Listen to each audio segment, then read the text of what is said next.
Ward, bonjour et bienvenue sur ce plateau de TV Expert. Vous êtes associé Imani Family Office Oui. et vous avez présenté un atelier. Est-ce que vous pouvez nous en parler?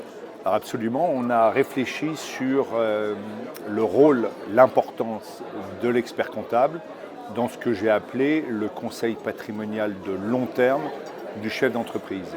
Ce que j'ai voulu illustrer, c'est que dans le conseil patrimonial qui peut être rendu à nos clients chefs d'entreprise, il existe deux territoires de conseil.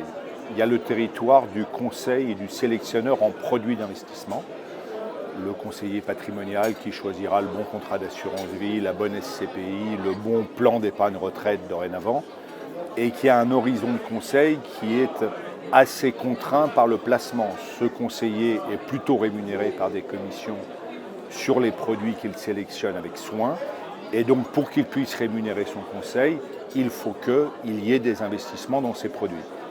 À côté de cette phase du conseil patrimonial qui est nécessaire, j'ai expliqué qu'il devait y avoir un autre territoire, un autre calendrier du conseil, qui est le conseil de long terme, qui est totalement décorrélé de tout investissement produit.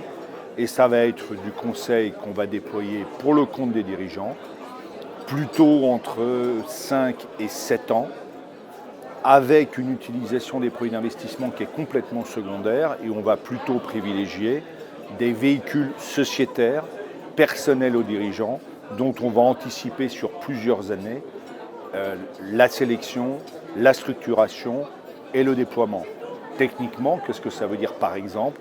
On a passé beaucoup de temps pour montrer l'intérêt qu'il y a très tôt dans le cycle patrimonial du dirigeant, donc pour un dirigeant qui peut n'avoir même pas 40 ans, a d'ores et déjà créé sa holding, a d'ores et déjà souscrire un engagement fiscal du trade, d'ores et déjà donner à ses enfants au moins la nue propriété d'une fraction de son capital pour organiser après 6 ans ou plus, premièrement la préhension de liquidité de cette société holding vers le patrimoine privé dans de très bonnes conditions de taxation, et deuxièmement l'anticipation de la transmission en se disant que même si à 40 ans ce n'est pas encore le sujet premier de transmettre, c'est en faisant ça très tôt dans le cycle patrimonial qu'on met en place les stratégies les plus puissantes.